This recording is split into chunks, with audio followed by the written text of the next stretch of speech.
What are we here to talk about this morning? We're here to talk about switching to continuous performance management. And this is essentially an online version of a workshop that I covered 2 weeks ago now in Birmingham and Manchester. Really, really good in-person sessions. Some of you may have joined this session today because you weren't able to make it in Birmingham or Manchester. And those sessions were 2 hours long. I'm going to try and cram that into 45 minutes. But it's what was really clear to me from the sessions that I did a few weeks ago was that there has been a big mind shift change in switching to continuous performance management, moving away from the rigidity of a an annual appraisal model, a traditional annual appraisal model. And there'll be loads of you in today's webinar that are still in that typical appraisal model, and it's coming up. The end of the year is coming up, and it's this big scary thing that we hiring managers dread, HR dread, and we're going to talk about today how to essentially shift away from that mindset.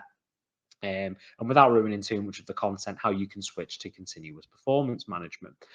So without further ado, I'll introduce myself. A little bit embarrassing that I'm wearing the exact same shirt. It's on the previous slide there. Wearing the exact same shirt as I am in my profile picture.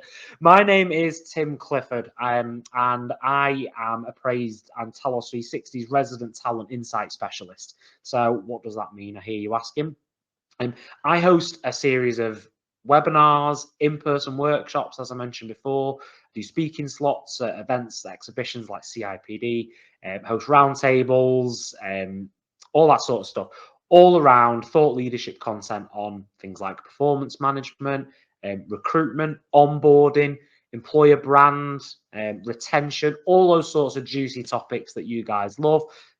I will cover them on webinars that I do at least weekly. I'm actually on my third webinar so far this week. Weekly webinars, in-person workshops. If you take your phone out and have a little scan of that QR code there, you can go and add me on LinkedIn. Send me a connection request. I guarantee you I'll accept it. And I'm always sharing what upcoming events that I've got going on, interesting articles. Some of you will message me and ask me if I've got any upcoming topics, or even better, drop me a message and let me know if there's any topics in particular you'd like me to cover. That'd be really, really good. I'm always wanting to make sure I'm covering stuff that you guys care about. Who are appraised? So if you aren't aware, I know we might have some people who have used appraised before or aware of who we are, but just to give you a quick overview of who appraised are.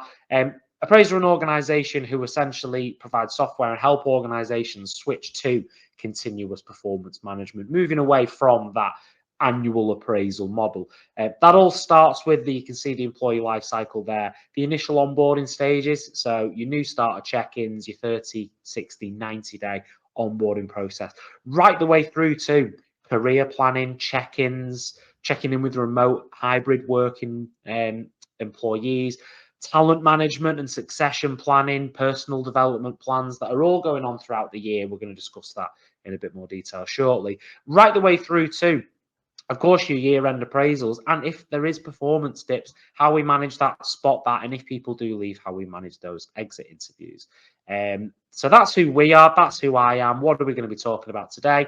First of all, we're going to look at some stats and trends around performance management. These stats are really, really good. If you're one of those organizations who's going, I really want to switch to a continuous performance management model, but struggling to get senior buy-in, the first few slides are going to be perfect for you because you're going to be able to see exactly why people need to, well, why businesses benefit from moving over to a continuous performance management model. We'll then look at, well, what is continuous performance management? What does it entail of? Overcoming objections was a really, really popular breakout session that we did in person. So we're going to go through how do we tackle those challenging hiring managers who are maybe not as on board with taking on continuous performance management. And then we've got some great guides at the end around your comms plan, your schedule, around some great takeaways that you can bring away from today's webinar. But first things first, we've got our first poll of the day. And I would like to know from you now on the webinar, where is your organization currently with continuous performance management? Be open, be honest. Do you only do annual reviews? Is that where you are at the minute? If so, that's no problem at all. You are not alone, and you are going to be one of many. I can guarantee that. Maybe you're experimenting with some more frequent check-ins. Maybe you're partly implementing continuous performance management. You're looking to see how you can go that extra mile. If you're fully using continuous performance management, hopefully you're going to be hearing some stuff that it is that you're already doing on this webinar, or maybe you're just exploring the idea. So I want to know from you, should be live on your screen now, where is your organization currently with performance management? I'm going to switch my screen so I can have a little look about what it is that you guys are saying. Looking at the results, we've got a resounding winner in terms of we're experimenting with more frequent check-ins. 40% of you on the webinar are just exploring or experimenting with frequent check-ins. You're in the early stages. Another 30% have said you're not sure, you're just exploring the idea. So again, early stages of looking at how do we shift from that more rigid annual appraisal method. 20% have said we've partly implemented continuous performance management. So again, early stages, you've started to do it. 10%, we only do annual reviews. Nobody has said that we're fully using continuous performance management. Unsurprising, obviously, given that we're on a webinar about how to switch to continuous performance management. But final scores on the doors, 40% said we're experimenting with more frequent check-ins. 30% not sure, just exploring the idea. 20% we've partly implemented continuous performance management. 10% we only do annual reviews. Lovely. Thank you very much for taking the time to vote on our poll. So let's have a look at some trends around performance management. These are the juicy stats that you're going to take away. If you are looking to build a business case, on that note, by the way, if you are struggling to build a business case to switch to continuous performance management, reach out to us. You'll have a chance to request a call later on in the webinar because we can help you do that. But some of these statistics are going to really, really help you, drive that home. And I think it's really important to have a look at what the industry says. So what's changing? As I said, it was very clear in the room last week when I was doing these workshops in Birmingham and Manchester that there has been a shift, a dynamic shift around mindset towards continuous performance management. And for far too long have we seen year-end reviews, annual appraisals as essentially a box-ticking exercise, when really what they can be used for is a tool to help empower your employees, improve retention. You can see there from the statistic at the top middle of your screen, continuous performance management implementations yield ROI between 180 to 340% in just 18 months. So that metric is based on improved retention, improved performance, improved productivity. All these stats are improved with continuous performance management.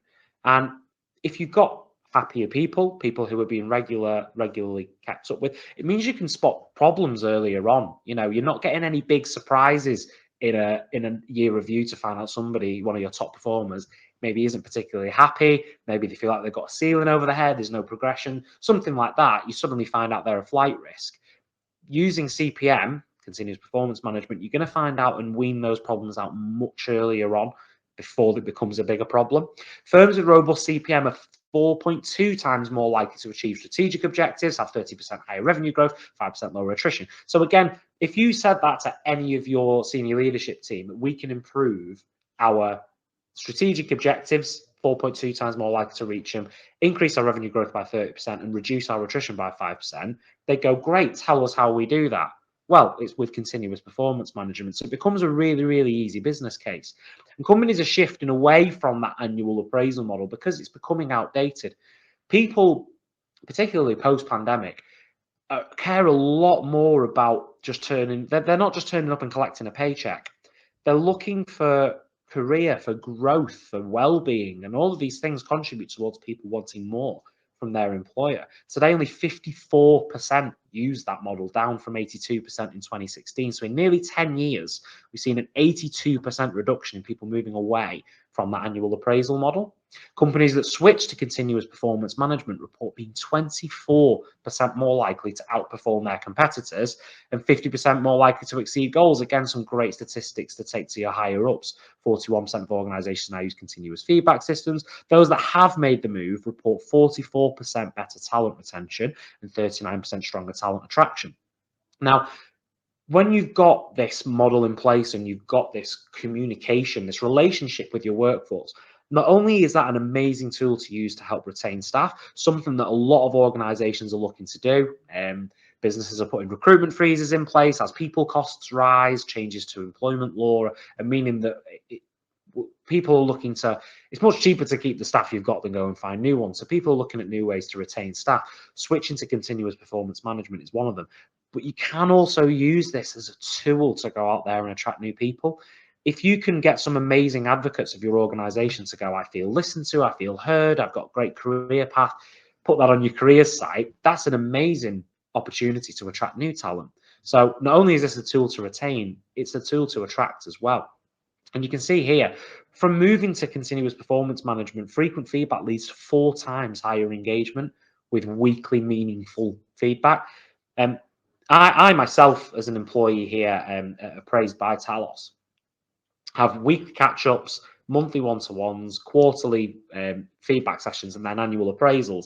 And I myself, as an employee, feel like I've got a voice, I feel listened to, and it means that I'm not bottling everything up for the end of the year and just releasing it.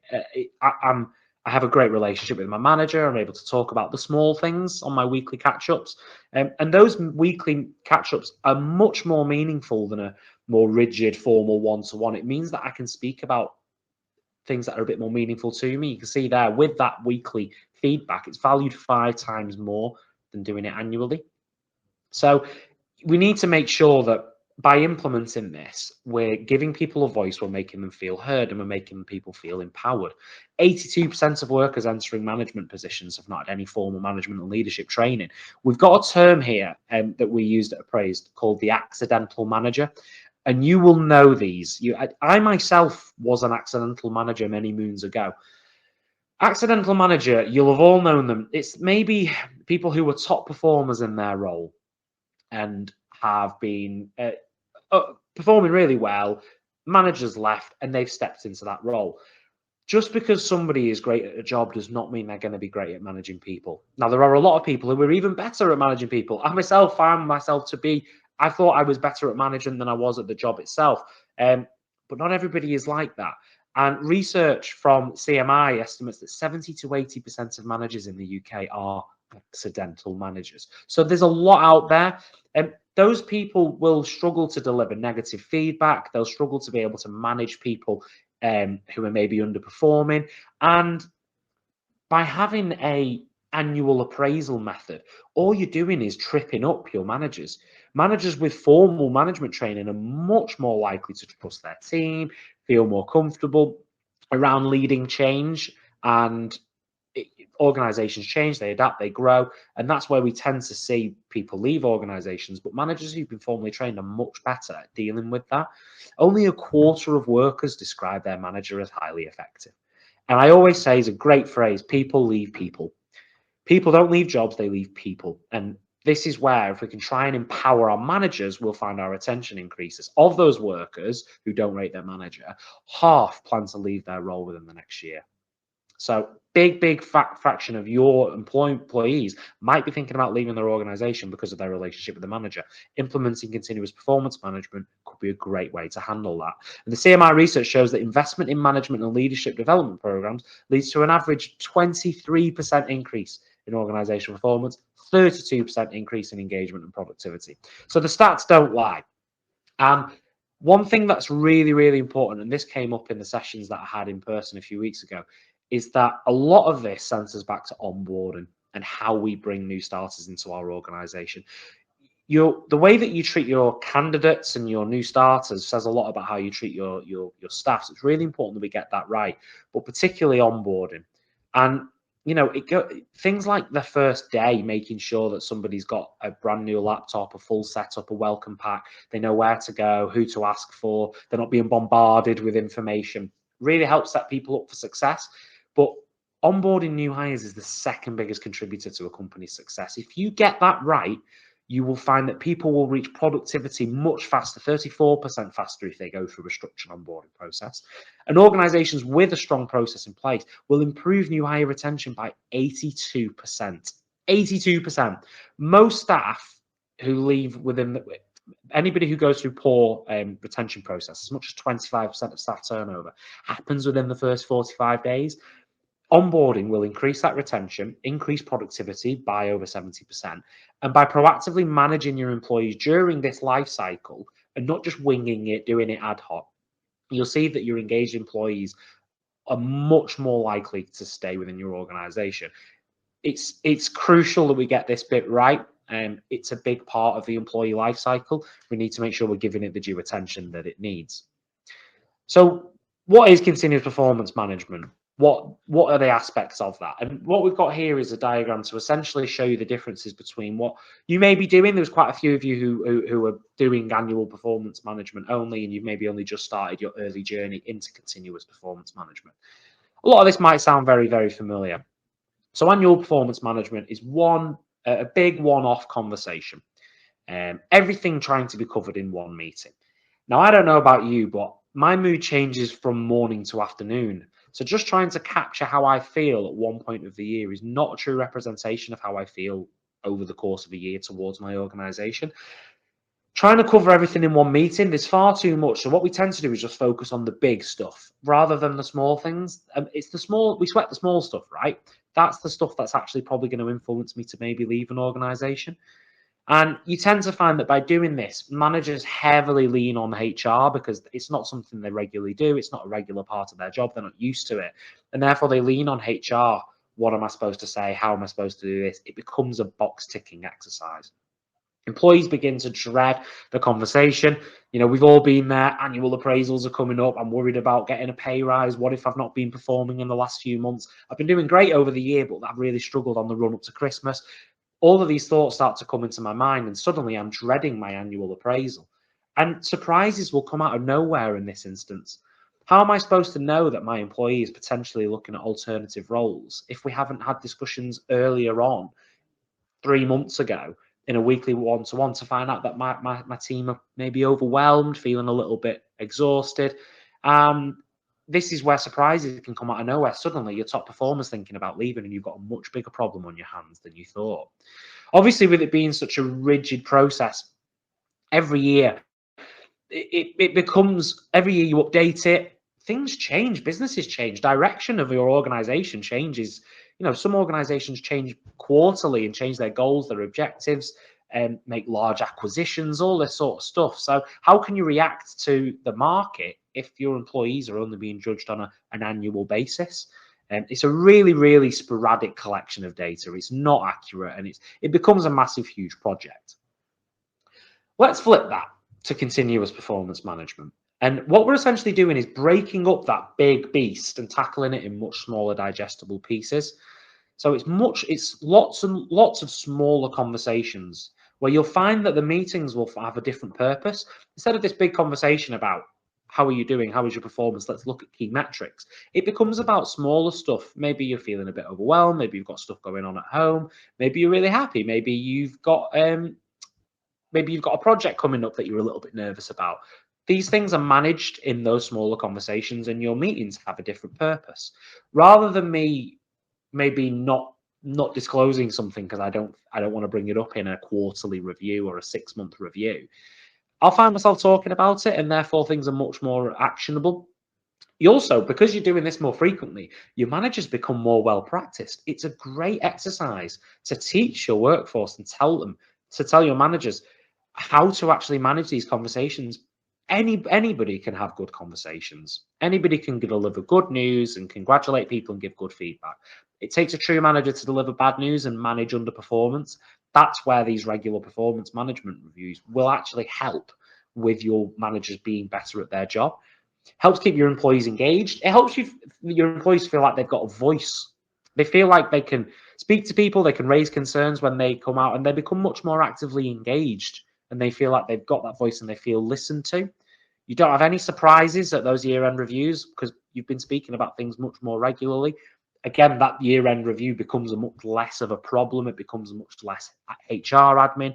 And it means that your reviews can be much more aligned to business objectives as your business weaves and changes in terms of direction. And it's much better data to capture. So that's why it's really important that when we think about switching to continuous performance management, all it is taking everything that you're doing annually and just spreading that out across the year. If, let's say, you're doing all your annual performance reviews in January, why don't we spread that out? January is already a tough month, for a lot of people. So why don't we spread that out and and get some better data to capture? And why do they make that switch to continuous performance management? Regular performance conversations mean no surprise at the end of the year, high levels of manager and employee engagement with the process, greater alignment between individual and company goals, opportunities for reflection, recognition. That's a really big thing. Reward and recognition. Let's not wait until the annual Christmas party and just give awards out then. Why don't we give out quarterly awards? We're great at that here at Appraised. We have annual excellence awards, and they're brilliant. They're named after the values of our organisation. Create, collaborate, succeed, and simplify. And they're peer nominated awards. And we share the nominations to everybody. Even if you don't win, your nomination gets shared. And that's a really great way to share progression. And it's much more regular. But even just a pat on the back at the end of the week to let me know that I've done a good job goes really, really far. And those one-to-ones are a great place to give that instant feedback and boost that positive culture within your organization. Much better to collect the data. And again, it's just much less hassle. How many of you in HR dread annual appraisals because it's just so much work? I'm going to have to get all the hiring managers involved. We're going to have to draft up scripts. We're going to have loads of problems that are going to come about. How do I manage the data? It just makes things much easier to manage. Now, am I saying we should move away from annual performance reviews? Absolutely not. The annual review does create a really, really good place to insights reflection. Let's have a look at the objectives that we discussed last year and make sure that we are on the bigger picture creating growth. Good tip for you here: have your employees create their own objectives, then they can be held much more accountable to them. And it is part of that continuous conversation. You do need that reflection time. Where were we a year ago? How far have you come? You always say that objectives should be SMART: specific, measurable, achievable, realistic, and timed. That timed aspect really falls nicely into the annual appraisals because it means that on an annual review, you can go, how are you getting on? Let's have a look at where you were this time this year. Look how far you've come. So that annual review is really, really important. And many organizations do need an appropriate moment to discuss pay and bonus schemes and promotions. So the annual review is a really, really ideal part of that. And with continuous performance management, that annual review just becomes a lot less of a big burden. It becomes more of a, right, let's discuss some of the big picture stuff. You get a lot more from your annual appraisals, your annual performance reviews, if you've been managing, if you've switched to continuous performance management and you've spread things out. This was probably the most popular session that we did during our workshops a couple of weeks ago, and it's objection handling. And let me know in the chat if I'm going to throw some objections up on the screen. Let me know in the chat how you would maybe deal with this objection. We've got a few that we're going to go through, because one of the barriers you may have around once you've got the business case signed off to implement continuous performance management, which, as I said before, is quite straightforward to do. The stats don't lie in terms of the benefits of switching to CPM. But what you might struggle with is buy-in from your hiring managers. And one of the most typical things you're going to see, oh, it's so much work. Why do I have to do all of this work? Now, it's so much work is quite an easy one to respond to because you will tend to find that most managers are already doing a lot of this. They're just not formalizing it.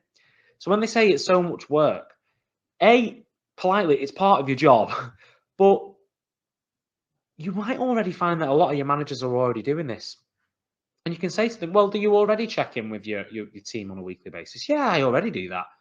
Great. All we're asking you to do is just track that in a bit more detail, formalize that. Also, when you say it's so much work, would you rather spread out let's say, for example, you're speaking to your hiring manager, you go, well, the annual appraisals, you all hate doing those. That's a massive task for you. All we're asking you to do is spread that workload out. It's like doing the dishes. If you leave your dishes to pile up and they get harder to clean or the food gets stuck to it, it becomes a bigger task the more and more you put it off. Whereas if you just clean as you go, it's a much easier task. It's the same analogy. That's a strange analogy, I know, but hopefully you're bearing with me on it. But that's what we mean. So when people are saying it's so much work, great way to come back to that is, okay, well, what work do you think it is? Let's list it, because I bet you're actually already doing a lot of these things. I don't feel comfortable giving feedback. Now, for me, this would be big alarm bells And you might find that some of your accidental managers might come back with this, don't feel comfortable giving feedback. Alarm bells there, because any manager should be able to give feedback. And I go back to what I was saying before. Anybody can give positive feedback. To tell someone that they're doing a good job and give them a pat on the back is easy. Delivering negative news, challenging underperformance, that for me is what a manager is all about. Navigating through change, delivering mega messages from senior leadership team.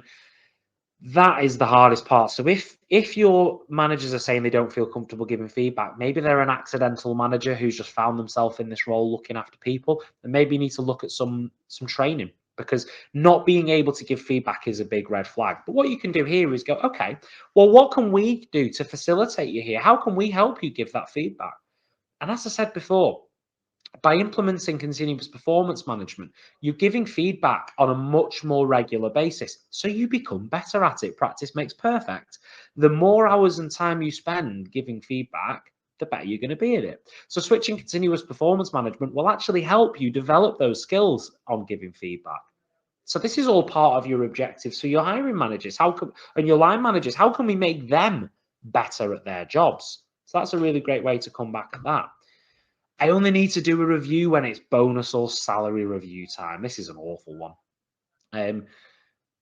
Why? Why do you only need to do it when it's this time? Because performance management is not just about whether somebody deserves a pay increase or a bonus. It's about way more than that.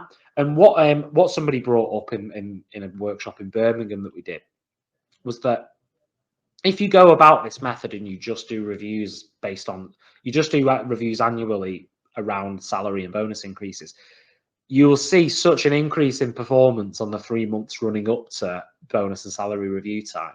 Whereas actually, if you spread it out, you'll see that performance all year round. So it's in your benefit, Mr. Manager, that you're doing this on a continuous basis, because your performance will increase. And that's why it's so important that this isn't one big annual task. We're making sure that we're keeping in touch with people regularly and understanding what they're doing well, what they're not doing well, and you'll see the performance increase. But to say that you only need to do reviews when it's salary or bonus time, again, that's much bigger of a task to do that annually. It becomes a much bigger thing to justify why somebody does or doesn't deserve that increase or that bonus.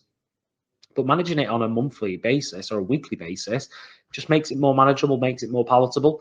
And again, it's just logical.